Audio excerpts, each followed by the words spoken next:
So guys, ganito rin ba yung mga pages nyo? Growth at risk? Paano po ba ayusin ito? Ito, madali lang. Punta kayo sa professional dashboard, view details, wait nyo lang, tapos click nyo itong pag greater than. Yan, click nyo yan. Tapos sa baba, may makikita kayong see options. Click nyo yung see options, tapos dito sa other actions, di ba makikita nyo? Help remove warning. Help remove warning. Click nyo po yan. Click nyo. Help remove. While you can request a review only. So dito, nasa page tayo. Punta kayo doon sa may admin account nyo. Admin account na nag-post ng violation. So ito yung natin. May violation na profile. Ito yung admin ko dati. Click natin yung view details. Tapos click natin itong greater than. Only admin yung makaka-remove ng violation natin. So ayan, see options, other options, remove your warning. Click natin yung remove your warning, get started, I understand, I understand, I understand. Tapos i-click nyo lang po, piliin nyo yung I didn't know about the rules, submit. And then tada, warning remove. All set, you fix it. Now that you more about the rules, you can get back sharing with everyone. So done. Balik tayo ngayon sa ating profile. Yan, community standards violation. Good news, no violation to show. So wala nang violation pero at risk pa rin ako. Pero eto guys, wait nyo lang, kinabukasan recommendable na ito. So wait nyo lang guys, after 1 day or maya-maya, yung ating recommendation na at risk is magiging recommendable na. So after ilang minuto guys, pagkita ko po netong ating notification, nag-message. Yan si Facebook, sabi you're now reaching more people.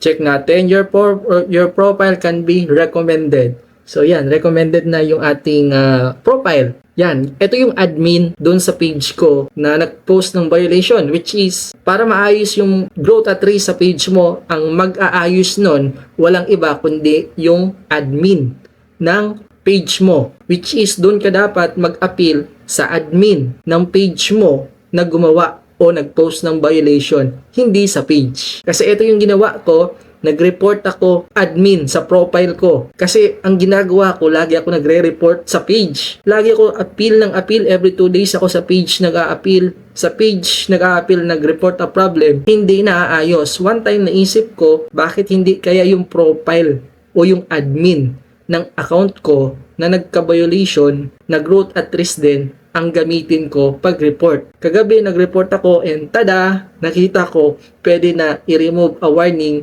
yung violation ko sa profile, which is eto na nga, naayos na natin. Ngayon yung page ko, hindi na ito admin yung profile ko.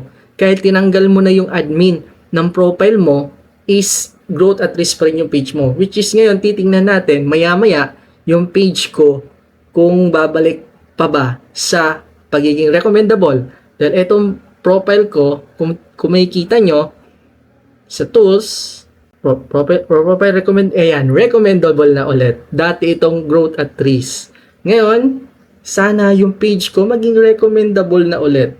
Kaya balik tayo sa page. Tingnan ko kung recommendable na. Sana recommendable. Sana recommendable. Page recommendation. Yun, growth at risk pa rin guys. Growth at risk. Growth at risk. Pero nawala na yung issue dito. Nakalagay na community standards violation. Maya-maya guys, tingnan ko. Kasi yung profile ko na delay lang, nag-recommendable ulit. Baka bukas, tingnan natin, baka itong page ko maging recommendable na. Sana. So, grabe talaga guys yung research ko dito. Tinutukan ko talaga kung paano tanggalin itong growth at risk. Sana maging recommendable mamaya guys. Mamaya malalaman natin yan. Medyo nadidelay lang yung page natin na maging recommendable kasi yun naman yung nangyari dati. Naunang nag-growth at risk yung admin yung profile bago yung page. So maya-maya guys, wait lang, ayusin ko muna ito. Get help with community standard, click nyo po yan. Tapos, was this helpful? Yes nyo. Yes nyo lang yan. Tapos, how could it be better? Type nyo dito. Please recommend. Please make recommendable again my Facebook page. Thanks. Submit para mapansin tayo ni Meta. Yan. Mamaya guys, babalikan ko kayo, puputulin ko muna itong aking record. So guys, eto na nga ang sinasabi ko sa inyo, yung page natin kanina na growth at risk. Siguro mga after 2 hours or 3 hours, yan, nag-notify na sa akin si Facebook, you are reaching more people now, way to grow. Click natin. Yan, your page can be recommended. Yes, recommendable na yung ating page. Para ma-check natin, professional dashboard. Yan, tapos punta tayo sa tools. Tools, dito sa baba. Tools, tapos page recommendation. Yan guys, recommendable na ulit yung ating page, JM nga Vlogs. So etong appeal natin, ituturo ko ito sa inyo, pero bago yon, please like, share, and comment kung paano ko nabalik yung recommendable na status sa page natin or profile. So, ganito yon. Kapag tayo ay nag-growth at risk sa profile man or page, yung admin tsaka yung page mo is parehong maapektuhan. Tama. Ngayon, ang proper na pag-appeal hindi sa page. Ang proper na pag-appeal dapat doon sa admin. Okay, kasi yung iba yung ginagawa, once na nagka-violation ang admin o nag-upload, tapos nag-growth at trace, nire-remove si admin. So, yung violation, still andun pa rin sa page, kahit i-remove na natin si admin. Tama? So, ganun yung ginawa ko. Niremove ko si admin, pero yung violation na growth at trace, andun pa rin sa page.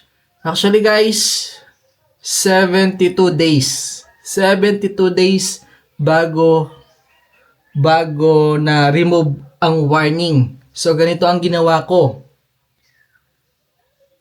Dati, bago pa man ako mag-growth at trace or day 1 pa lang nag-growth at trace ako, appeal ako sa page. Niremove ko yung admin na may violation na nag-post, niremove ko, tapos nag-appeal ako mismo sa page. Kaka-appeal ko nun, 70 days, 71 days, puro lagi ako nag-a-appeal sa page.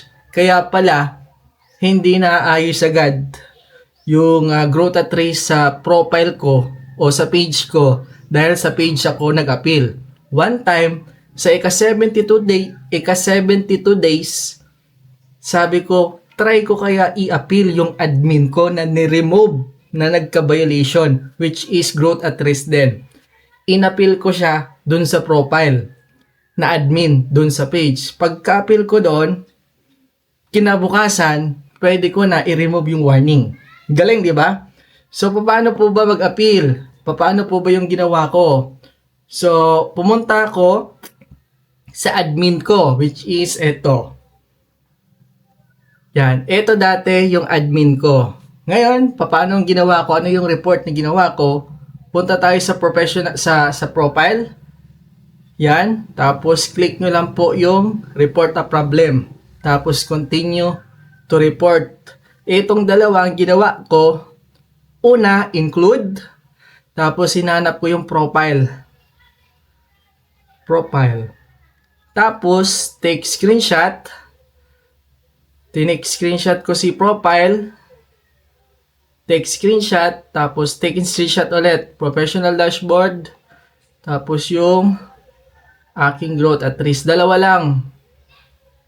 Tools, professional recommendation. Ayan, recommended na. Pero growth at risk to dapat. Nung bago, yung kapag nag-a-appeal kayo, syempre makikita nyo dito growth at risk. Pero naayos ko na. So, isa ito sa iti-take screenshot natin. Tapos, yung i-a-appeal natin, ang isusulat natin dito, direct to the point. Ito guys, ako mismo ang gumawa nito, maiksi lang. Actually, sinend ko na siya sa Gmail ko, which is ito na nga. Ito, copy nyo to. Yan. Ito yung pang-appeal ko. Ito yung effective, guys.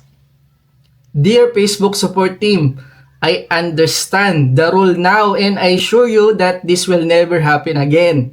I kindly request the removal of my warning. Thank you for your time and consideration. Tapos yung name nyo. Straight and simple. Ganun lang. Wag na yung mahaba. Galing sa ChatGPT. Wala yun. Direct to the point. Sabihin mo ano problem. Sinabi ko dito na I understand the rule now. Kinapi ko yan. Ito yung pinaste natin dito. Yan. Tapos click nyo yung send. Pag click nyo ng send, kunyari, hindi ko na to isi-send guys dahil okay naman na page ko. Baka may pagka-problema pa.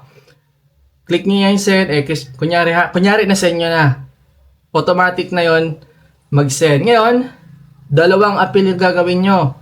Report a problem ulit. Report a problem. Tapos continue. Tapos don't include naman. Don't include. Gagawin natin dito, profile naman. Profile. Same scenario. Ganun ulit. Tapos may ginawa ako dito. Pangatlong appeal. Same appeal to, same day, same time. Pagkatapos ng include, don't include. Tapos ito na yung pangatlong appeal. Ganun ulit. I-flood natin sa Facebook. Report the problem ulit. Continue to report. In-include ko. Tapos makikita natin dito yung professional dashboard. Sa professional dashboard, ang iti-take screenshot lang natin dito is yung professional dashboard na ito yung growth at trees. Yan, ito lang yung i-take screenshot nyo. Tapos yung pang-appeal, send. Tatlong appeal o report ang ginawa ko. Okay? So, hindi ko na to isi-send. Yan. Tapos, yan. Kahapon lang ako nag-appeal nun kagabi. Tapos, ngayon tiningnan ko yung C option natin, yung may violation. Biglang may nakalagay na remove your warning now. Yung kaninang pinakita ko sa inyo. Remove your warning now. So, mariremove nyo lang yung warning sa page nyo doon sa admin o profile na dating yung admin sa page. Kaya guys, ito lesson. May mga nakikita ko na yung admin nila na nagka-violation, yung admin dinilit yung account. So hindi natin maaayos yung page natin dahil yung admin na nag-post doon sa page natin na nagka-violation, hindi na natin ma-remove yung warning dahil hindi natin ma-remove yung warning sa profile or sa admin. Dapat hindi natin i-delete yung admin dati ng page. Hayaan lang natin. Tapos, proper appeal, tamang appeal para mawala yung growth at trees. Yun guys, ang aking ginawa para mawala, matanggal yung growth at trees sa ating page or profile. Ganun lang pala kasimple. May mga nababasa ako nakikita 3 months, 6 months, after 1 year bago mawala yung growth at trace o problem na page nila. Pero, base sa experience ko, nakuha ko yung tamang proseso kung paano mag-appeal. Hindi pala sa page, kundi sa profile o doon sa admin na nag-post na kung saan nagka-violation ka. So, yun pala. So, sana guys, nakatulong itong video na to sa inyo, especially sa mga may problema sa mga page kagaya sa akin. Ngayon, okay na yung page ko, masaya na ako, nakuha ko na yung technique kung paano yung tamang pag-appeal. So sana guys, marami kayong natutunan at nalaman kung paano mag-appeal pala ng mga problema dito sa Facebook. So yun lang guys, huwag nyo kalimutan mag-like, comment, and subscribe sa akin YouTube channel. Kita-kits tayo ulit sa susunod na may encounter ko na problema kung paano yung ways natin, kung paano maayos ulit yung mga problem na yun. So yun lang guys, bye-bye! Masaya na ako dahil recommendable na ulit yung aking page. Bye-bye!